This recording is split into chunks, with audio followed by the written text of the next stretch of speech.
Bismillahirrahmanirrahim. Saudara, kenapa baca macam tu? Tak betul tu saudara. Saya baca macam ni daripada kecil. Tak ada siapa yang tegur.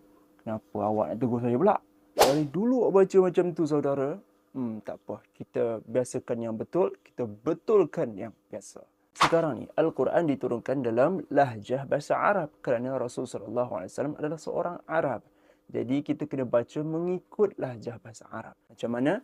Bismillahirrahmanirrahim. Sekali lagi. Bismillahirrahmanirrahim. Sewaktu kita baris atas, la, a, kita tak boleh a. Bukan begitu. Boleh saya cuba? Okey, silakan. Okey. Bismillahirrahmanirrahim.